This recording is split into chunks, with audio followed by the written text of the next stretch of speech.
말씀은 평안히 자리라 라고 하는 제목을 가진 것은 아마도 저녁에 부르는 노래가 아닐까. 우리 앞에 시편 3편이 아침에 부르는 노래라고 한다면 4편은 저녁에 부르는 노래다. 그래서 시편 앞부분은 1편, 2편은 서론과 같은 복 있는 사람이 누군가라고 하는 부분들, 또 어떤 면에서 하나님 앞에 탄원하는 그런 시. 그래서 1절에도 시편 1편 1절에도 어떻게 합니까? 복 있는 자는 이라고 시작을 하고, 또 2편 맨 끝에도 복이 있을지어다 라고 하면서 복으로 시작을 합니다. 그래서 하나님의 말씀은 복이지만 또 특별히 이 시편의 말씀은 하나님께로 복을 받는 말씀이다 라고 하는 것을 알려주고 있고요.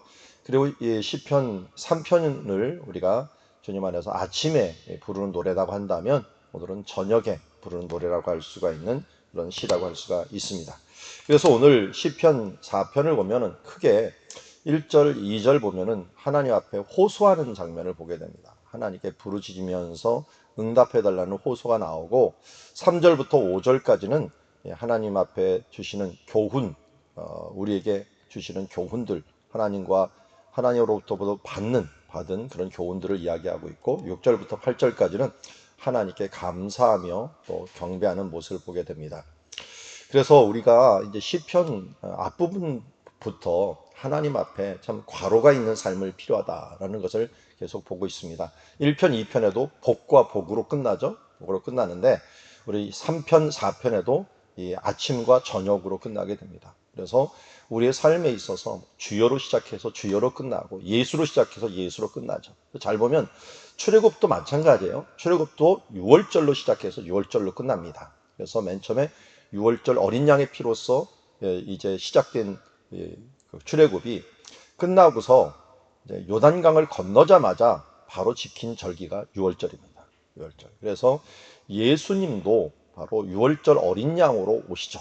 그래서 맨 처음에 양으로서 양의 우리 가운데 예수님이 오셨고, 또 예수님의 사역도 어떻게 시작했습니까? 세례 요한이 보라 세상 죄를 지고 가는 하나님의 어린 양이로다 하면서 그 말을 했던 그 장소가 아마도 이 여호수아가 요단강을 건너서 건넜던 그 서쪽 여리고 들판 있는 어느 쪽에서 예수님을 바라보면서 세상 죄를 지고 가는 하나님의 어린 양이다 라고 얘기를 했고요. 그 예수님이 죽으실 때도 언제 죽으셨어요? 6월절에 죽으셨죠. 6월절에 죽으시면서 6월절 어린 양으로서 우리의 죄를 다 사해 주셨습니다. 이처럼 성경의 시작이 바로 이 예수로 시작해서 예수로 끝나죠. 왜냐하면 창세기도 마찬가지죠. 태초에 말씀이 계셨는데 이 말씀이 예수님이셨고, 끝날 때도 어떻게 했습니까? 이 마라나타 주 예수여 어서 오시옵소서라고 말씀한 것처럼 주 예수로 또 끝나는 이 성경의 말씀을 보게 됩니다. 그래서 우리 삶이 균형을 잡히려면 이렇게 과로가 있는 삶인데, 예수님으로 시작해서 예수님으로 끝나는 삶이 우리가 구원받은 자의 삶이요 또 구원의 삶이다 하는 것을 우리가 알려주고 있습니다. 자, 여기서 보면 다윗의 시 인도자를 따라 현악에 맞춘 노래인데요.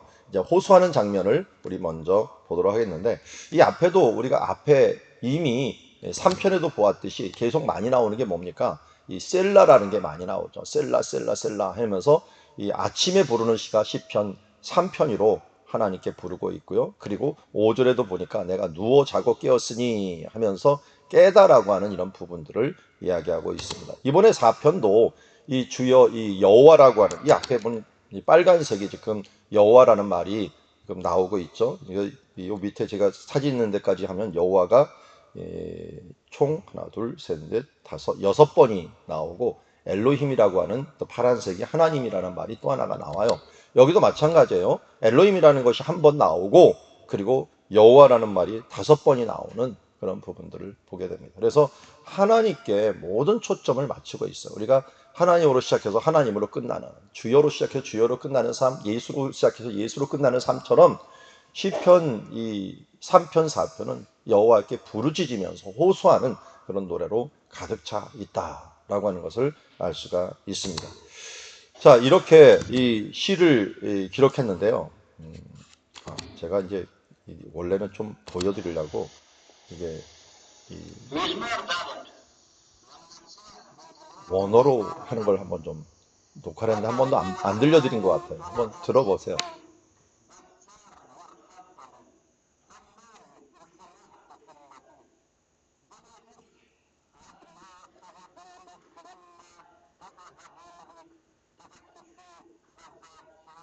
4절입니다.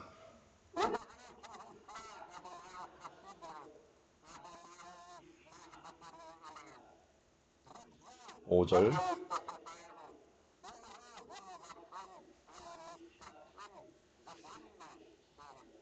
6절, 7절,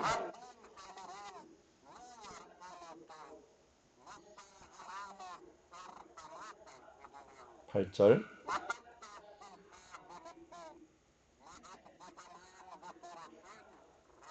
9절.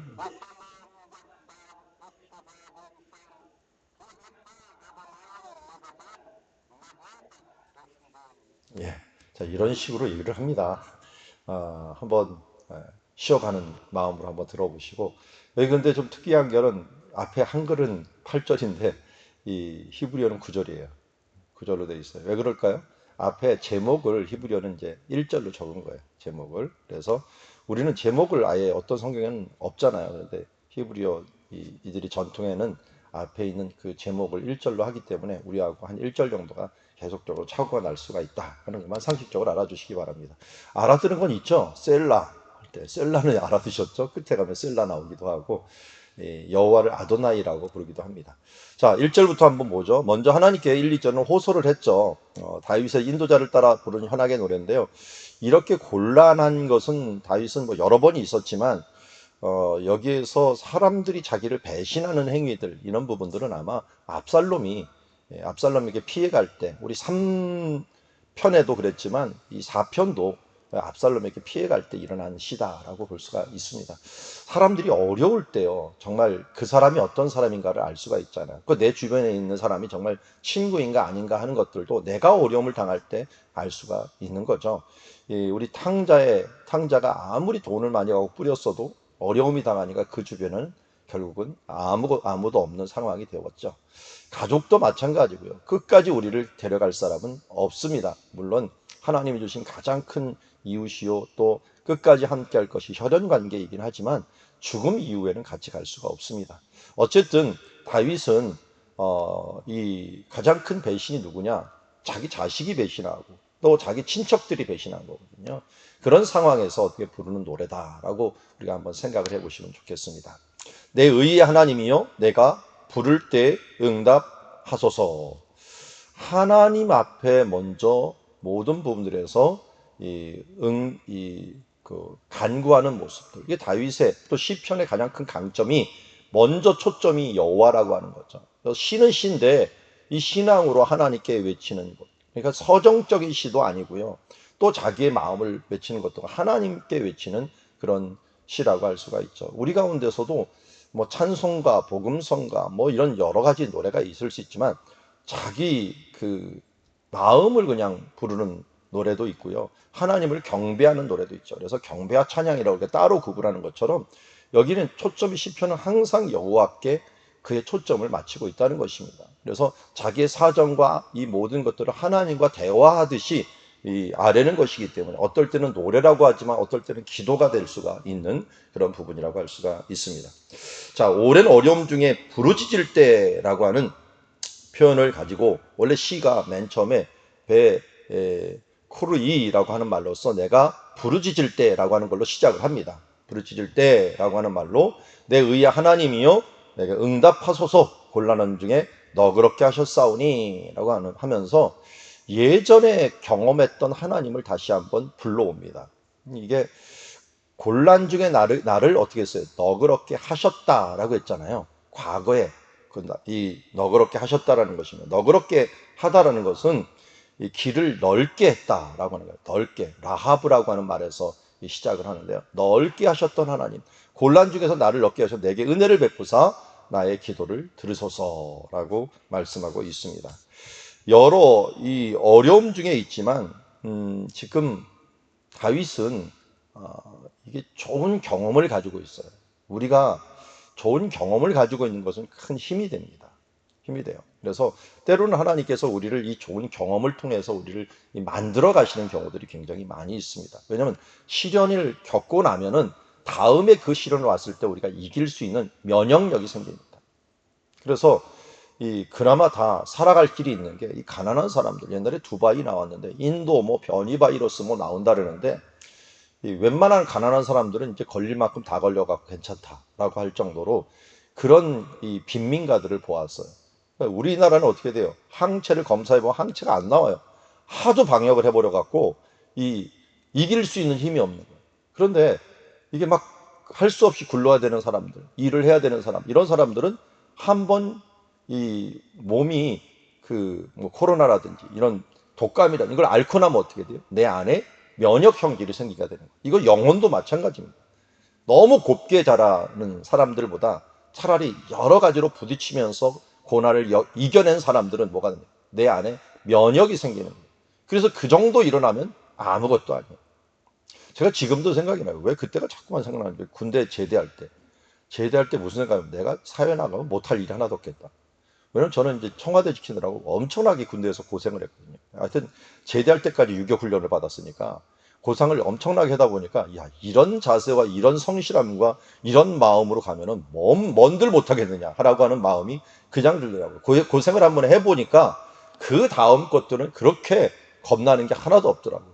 또 마찬가지예요. 저희 아버님이 또 6.25 참전 용사고 막 하다 보니까 이 무섭다 보니까 세상 사람이 하나도 안 무섭더라고요. 왜? 우리 아버님보다 무서운 사람 못 봤거든. 그러니까 너 이길 수 있는 또 이런 담대함들이 막 생기는 이런 것들도 있는 거예요. 그러니까 하나님께서 우리에게 어려움을 주셨을 때 곤란 중에 나를 넓게 만드신 거예요. 넓게. 나를 이제 더 크게 만들어 주시는 거예요. 아, 내가 곤란이 오면 이제 이렇게 생각하십시오. 하나님께서 나를 지금 영향력을 넓게 만드는구나. 이것을 통해서 더 통 크게 만드는구나. 하나님께서 나를 좀 내 지경을 넓히시는구나 하는 그런 생각을 가지고 우리가 대한다면 하나님께서 또 나를 이렇게 성장시키시려고 하면서 여러 어려움과 환난과 사람들 가운데서 나를 너그럽게 하셔서 이게 바로 나를 힘을 주는 것이다. 그러나 이때 내 힘으로는 이길 수 없죠. 그러니까 하나님께 은혜를 구하는 거예요. 내게 은혜를 베푸사 나의 기도를 들으소서. 주님과 더 밀접한 관계를 가지기 위해서. 그래서 환난 중에 우리가 가장 큰 이익은 뭐냐? 하나님과 더 가까워지는. 이것도 못 얻어내면 이거는 환난의 의미가 없는 거죠. 하나님과 더 가까워지고 또 이 세상을 이 하나님과 가까워질 거니까 이 세상을 이길 힘을 가지게 되는 겁니다. 그래서 인생들아라고 했는데요. 이 인생들이라고 하는 것은 지도자들을 주로 뜻하죠. 그래서 이 지도자들아, 그러니까 자기를 배신했던 많은 지도자들을 보는 거예요. 근데 어느 때까지 나의 영광을 받고 욕되게 하며 헛된 일을 좋아하고 거취를 구하려는가? 이 지도자들이라고 말하는 것들은 참 서글픈 일이죠. 왜냐하면 자기가 죄를 졌는데 나라적으로 환란이 일어난 거예요.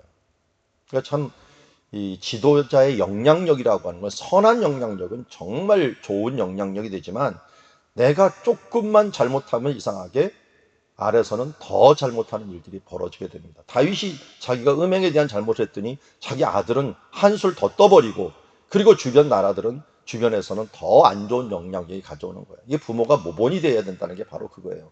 부모는 나는 요만큼 빈틈을 보였는데 애들은 빈틈이 이만큼이 아니라 이만큼을 보이면서 나는 요만큼 보였는데 왜 얘는 이만큼의 약점이 있는가라고 하면서 이상하게 쳐다보지 마십시오. 이게 증폭이 돼 버립니다. 증폭이 되기 때문에 나의 연약함. 그래서 저도 이 아이들 사춘기 동안 깨달은 것 중에 가장 큰 것 중에 하나는 나의 약점을 보는 거였어요. 나는 요만큼이었는데 애들 가운데 이렇게 나타나는가라고 했는데 나중에 보니까 하나님께서 결국 나 고치라는 거였더라고요.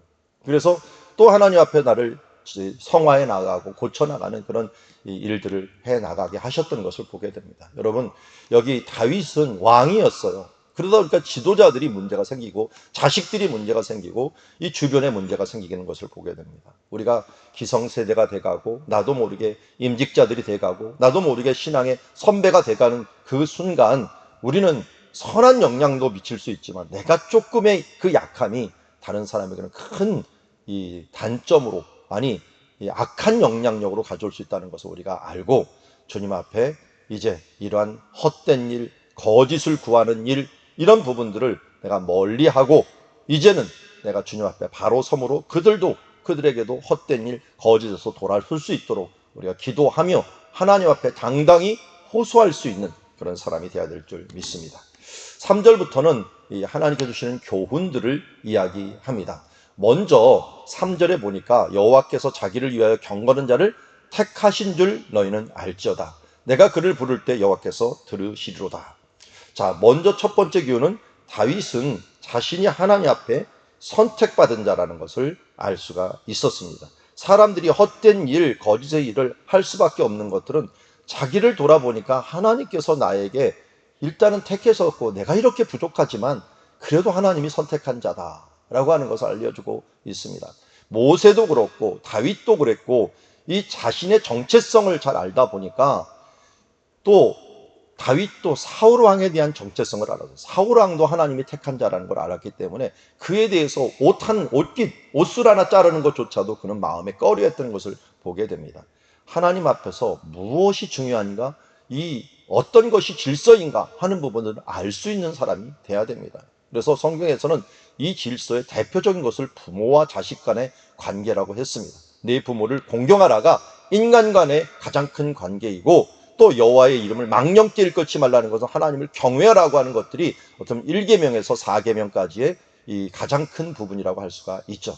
이처럼 하나님께서 주신 질서에 대한 부분을 너희가 잊지 말고 택한 자가 누구인지, 지금은 현재는 내가 아무리 부족해도 내가 택한 자는 너희를 알지어다 하면서 일단은 내가 그를 부를 때 여호와께서 들으실 것이다 라고 말씀합니다.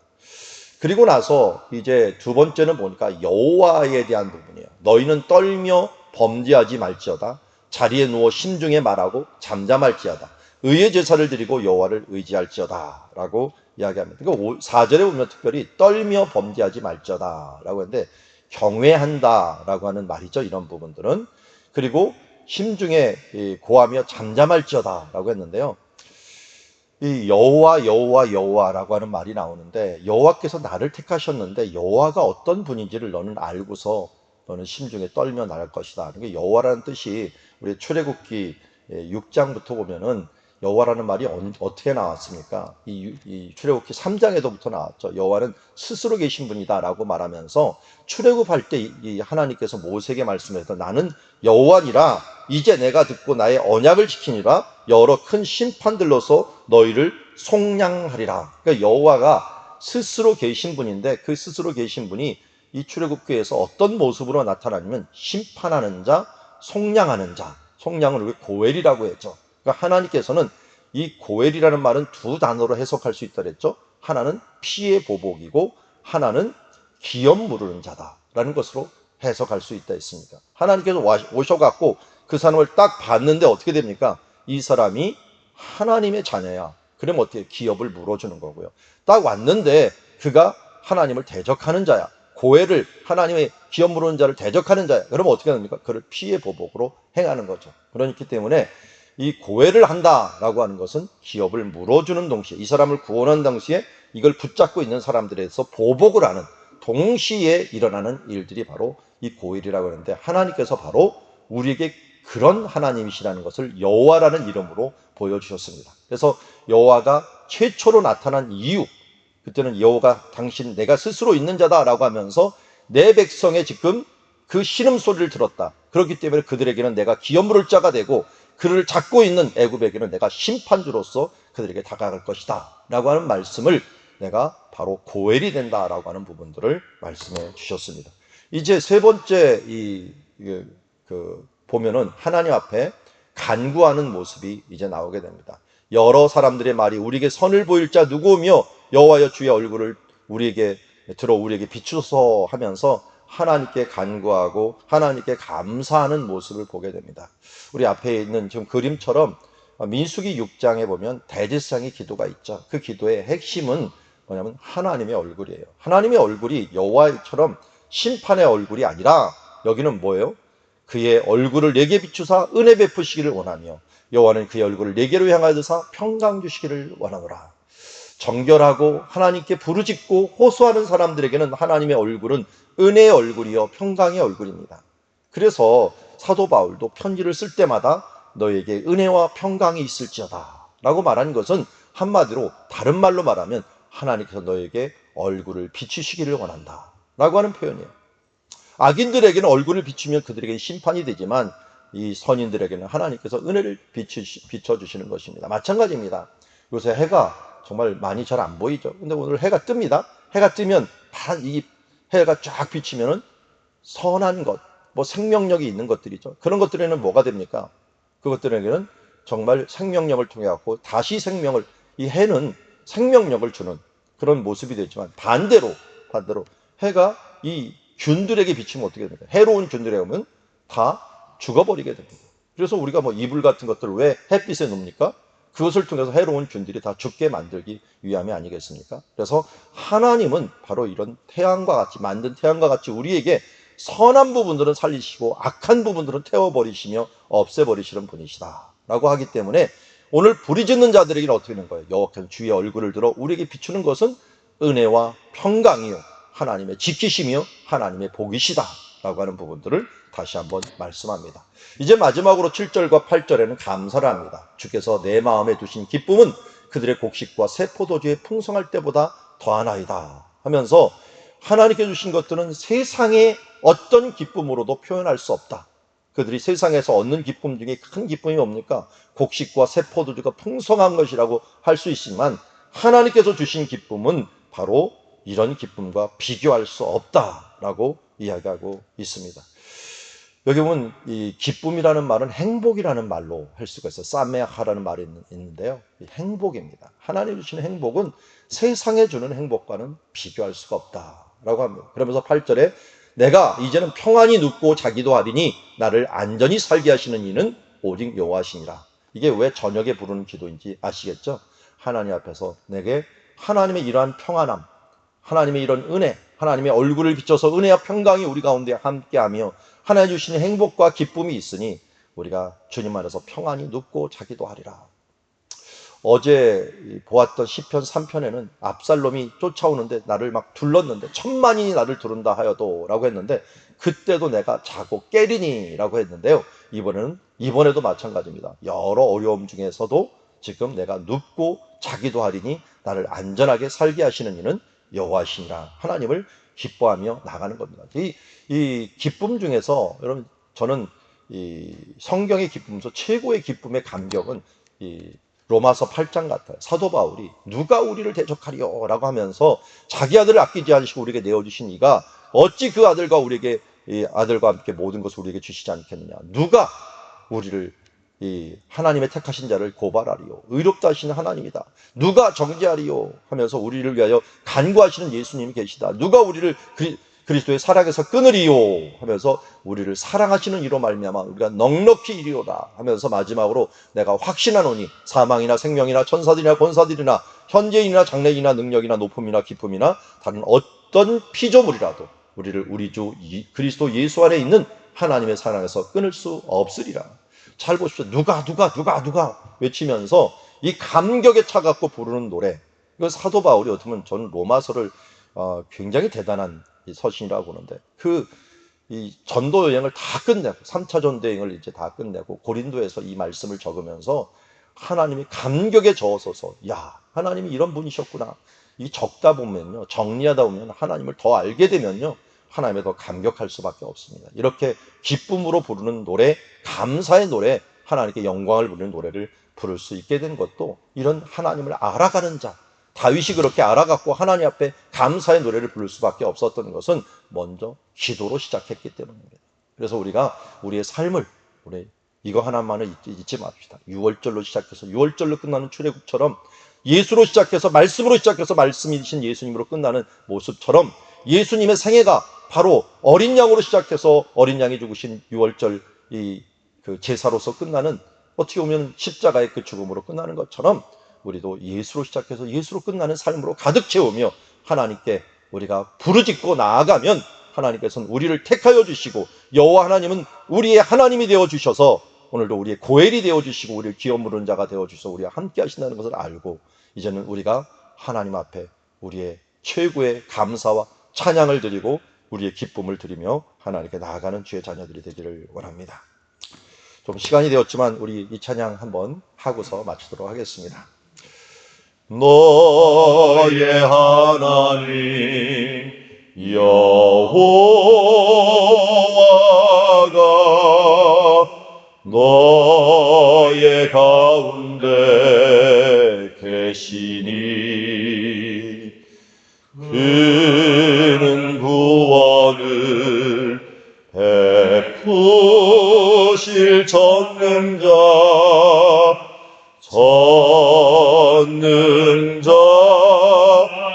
전능자시라. 그가 너로 인하여 기쁨을 이기지 못하시며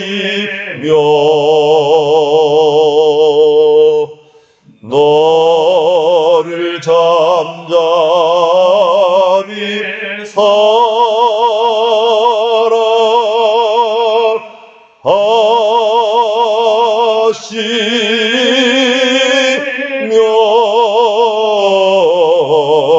사랑하시며 즐거이 부르며